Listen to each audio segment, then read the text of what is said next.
Well, let's for once actually praise something before I'm later on gonna destroy it. No, don't worry. That's actually not gonna happen today with the Asus ZenFone 6, and therefore I have to actually admit something. Being wrong, because never before have I misjudged the phone beforehand so much as this one. Because people have asked me, please review it, it is the great budget phone, you just have to. And I said, no, my experience with the Asus ZenFone 5 wasn't it good, it wasn't a great phone, and I expected this to be pretty much the same. Well, it was not. I'm actually gonna go as far and say that during my week on Computex in Taipei, this is the only phone that would have got me what I got with this one. I would actually say that this is kinda like the best travel phone, the best vlogging phone, and pretty much also the best media content creation phone. Because during my Computex visit, I used this as my vlogging phone. I used this for all the travel photos, and I used it even for all the hands-on videos. And sure, there are other phones that have great cameras as well, like this one, but none of them holds up for that long like this one because of the battery. And therefore I just have to say that this is an amazing phone. But let's get into the one thing that might keep people away from buying it, and this is the one thing that I have an issue with and why it's not my daily driver and why it won't become that. It's the display. Let's get to it's not a bad display, but it's just not even a good one. If they would have used, I would say, even decent AMOLED display, and not just because of AMOLED versus IPS, but just because it would have been decent, something would have been a little bit more fluid, this would have been worth the sacrifice, not going for Quad HD or 90 Hz or anything like that, because the rest of this phone as a package for this price is so amazing. But I just have to say that the display is just okay at best, because it's not crazy bright, but I have to actually say in the sun in Taipei it was still good enough. For some people maybe not, but even in brightest sunlight conditions I still saw most of what I needed to, so that was all good. But I mean, I don't have the issues like some others, like with something like light bleed or something like that. And actually videos, if you look those, or if you look at pictures, and look actually pretty good, but it's whenever this display comes into motion, it feels kinda odd due to the motion blur and the ghosting, and it makes the whole phone feel slower than it actually is, which actually has a big impact on the performance that I'm gonna get later into. But that's the one thing, if that would have been improved, if they would have maybe released an updated version with an AMOLED display, I wouldn't hesitate to buy this, because otherwise it's so great. Let's talk about the other things, like for example the speaker system. Dual speaker system, and I have to actually say by now a pretty good one. At first I didn't like it so much, but it also got like 3 or 4 updates, so maybe it improved, or I maybe just got used to it. But it is very loud, even though I still have to adjust the volume quite often, what usually happens on these louder phones. And the quality, even though it's still slightly canny, actually if you want to watch movies or anything out there and you don't have headphones out, it is absolutely great. And well, talking about headphones, it has a headphone jack, and actually a pretty good one. It's loud, it has good quality, and with the extra settings, even some customization options, so even there they fully delivered. That is the only part where they didn't, it's the performance. I still have to say, even though it's on paper a good performer, good write speeds, read speeds, it's fluid, it's consistent, but it doesn't feel like it. That's my main culprit here, because due to the, and I mostly blame the IPS display for, due to the ghosting and it just feeling a little bit sluggish, this phone never feels snappy. And it's not because of the animations, I turned those already down to 0.5, but there is always this slight hesitation if you switch between apps. There is always this slightly sluggishness, like you are dragging it through mud. It just never feels super smooth. Don't get me wrong, this is comparing it on a high-end level, but even though this is running the best chipset at the moment, the Snapdragon 855, I'm also gonna say that it won't get the 5 stars like even some 845 phones, because it just feels, and that is the thing, it feels slower. If you are just about gaming performance, or if you just look at raw numbers, then okay, then it's a 5-star phone for you. Even though if you're talking already about gaming, I have to say it's maybe not the best choice for that, because this phone actually heats up quite quickly, and well, therefore it will quicker also, therefore kind of diminish in terms of performance. So if you are a gamer, maybe not so much, because this phone doesn't seem to have the best cooling.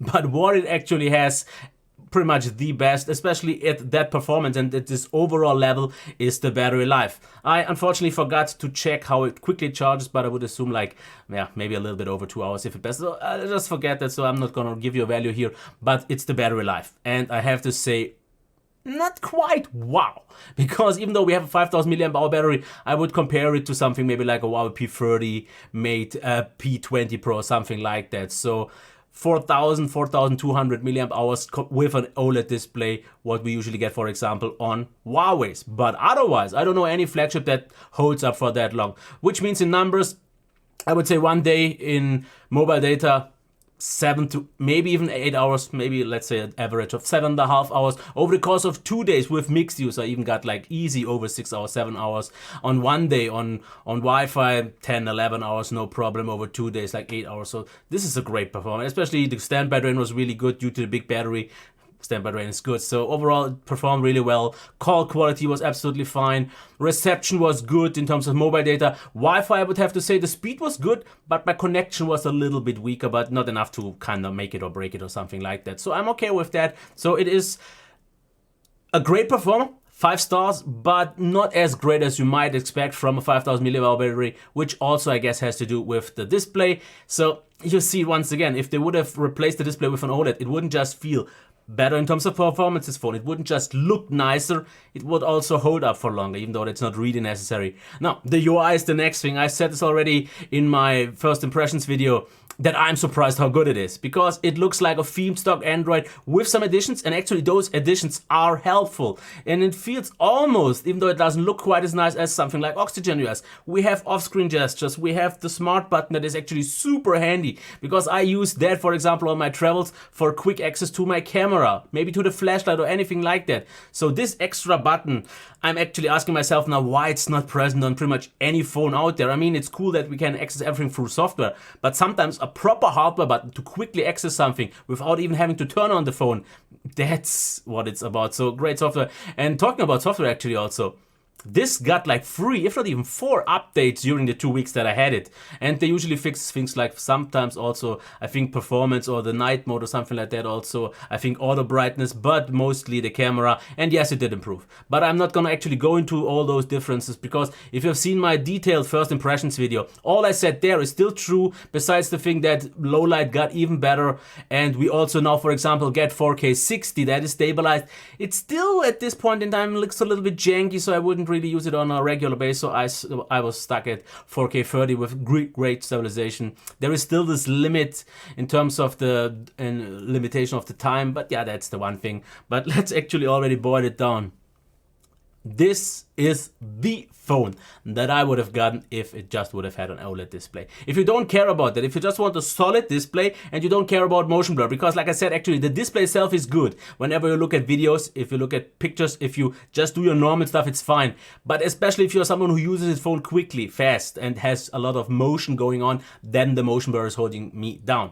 But if that's not something that you are concerned about, then I think you won't get this package, because after all, this battery life, with a design that I have to say I like quite a lot. We have good ergonomics, we have a very fast fingerprint reader, we don't have a notch or anything like that. And the flip camera, I have to actually say, that's the great part about this. I didn't even talk about it yet, but due to the flip camera, if you are into selfies or especially vlogging videos, it is so great, because you can check the quality on my vlog. It is main camera quality, and actually pretty good main camera qualities. So let's actually boil down the camera once again.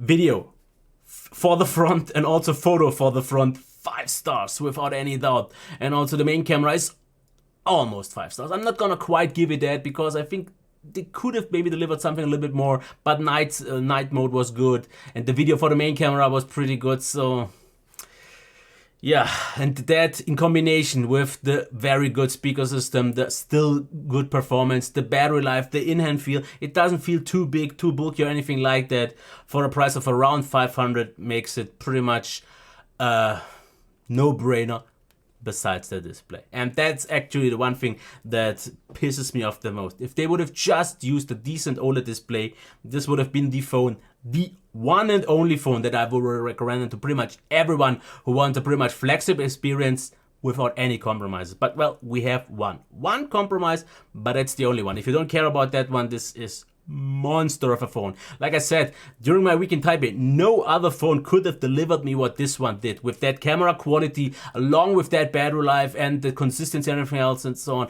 Yeah, there are some minor things like maybe to be mentioned, like the camera. Whenever I use Google Maps and then use the camera and then switch back to Maps and then to the camera back, the camera sometimes was stuck at the black screen for a few seconds because I guess maybe it's very RAM intensive to use those two apps side by side, but those are minor things. But just using it normally daily.